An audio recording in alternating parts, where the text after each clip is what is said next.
Welcome back to Black Politics with Chris Owens here on Air America Radio. We're talking with Congressman Major Owens, retired in 2006 after 24 years in the House of Representatives, involved with education policy, one of the prime movers of the American with Disabilities Act, and an illustrious history. Also happens to be my dad, so it's a pleasure to interview him today. Dad, let's talk about the Iraq War. In some ways, the Iraq War, while it dominates the headlines, has not necessarily been as much at the forefront of the presidential discussion as I might have expected it to be. Is that because there's quote-unquote success? Is that because people are worn out? Is that because the economy is taken over as the primary issue? What should we be doing as we talk about the Iraq War as Democrats? I think the Iraq War is not on the front page and the front burner because of a miscalculation of the Democrats. The American people can deal with chewing gum and walking and dancing and doing a number of other things at one time. And the evils of the Iraq War are certainly one set of issues that should not be abandoned because they are so interconnected and driving so many other of the evils. The economy is in serious trouble because of the Iraq War and the tremendous amount of borrowing that's been done from the Treasury.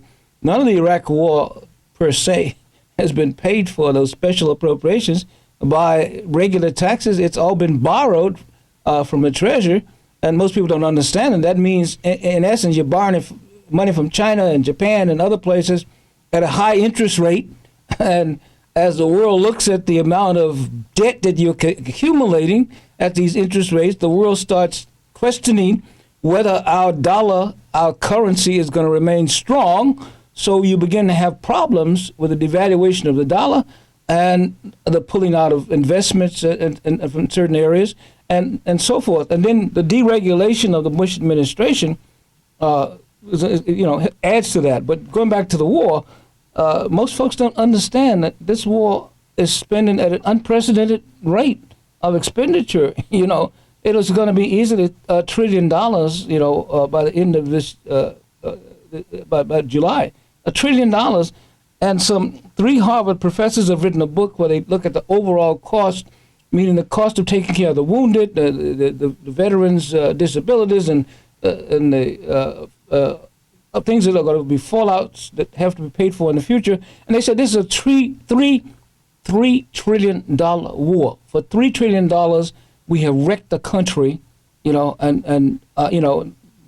moral situation is something that we should deal with. Democrats are too smug about going forward to victory and not really highlighting the evils of the war in Iraq. It needs to be put on the table. Our money has been stolen. That money that we put in here, Blackwater contracts at $1 billion apiece. They just renewed the Blackwater contract to provide protection. In past wars, you had the armed forces providing the protection. One reason this war is so expensive is they decided to fight it by using volunteers only, and therefore they would pay for mercenaries, not only for protection, but to do all the other work of supplies and building, etc. And that part of high cost. But in the process, they have these single source contracts. One contracts with no bids. Cheney and Company and his friends have gotten very rich, and we ought to have a hard look at that.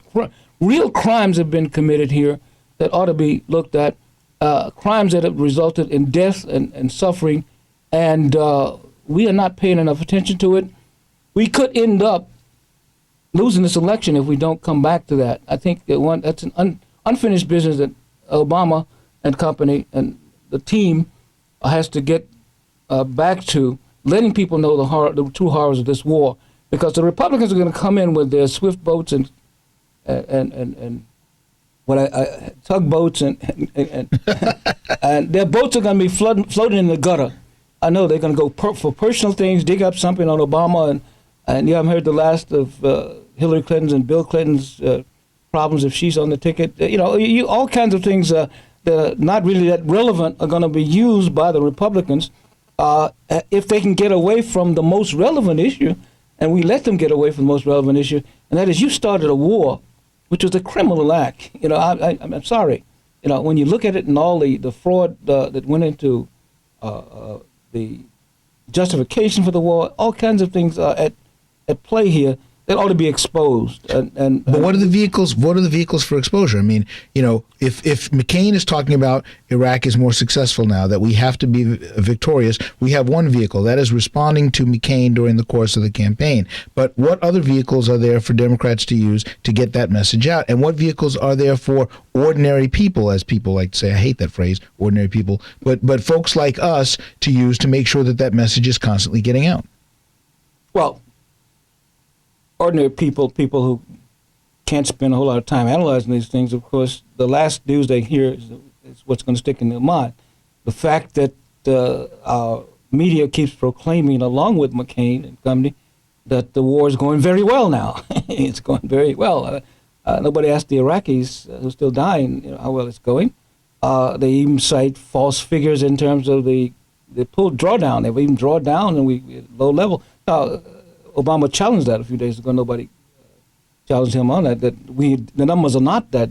We have not pulled out that many troops.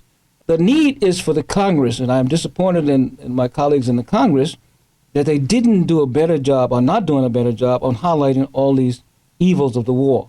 What they did is left it to each individual committees to go after individual problems, and that is being done. I think Waxman is exploring a number of very significant problems.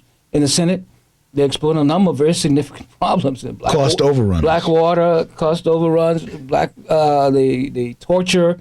All these things are important. But if they had an impeachment proceeding, my strong recommendation and push was, if they'd had an impeachment proceeding, all of this would have been coalesced in the minds of the people. Let's say the impeachment even failed. It still would have brought it all together.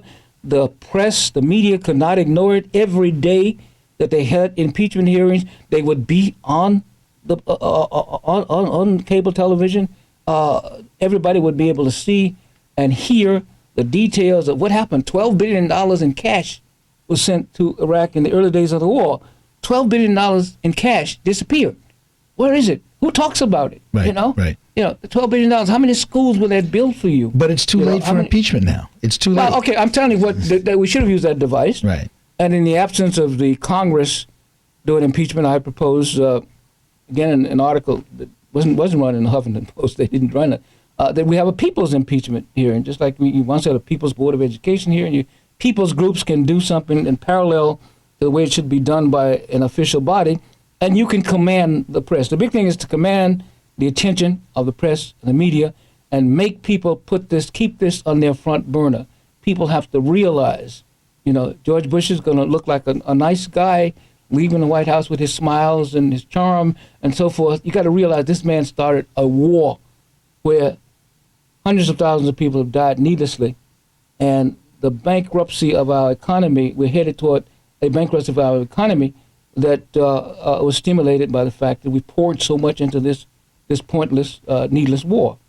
When we come back, we're going to continue our discussion with Congressman Major Owens here on Black Politics with Chris Owens, Air America Radio. Please stay tuned. We'll be right back.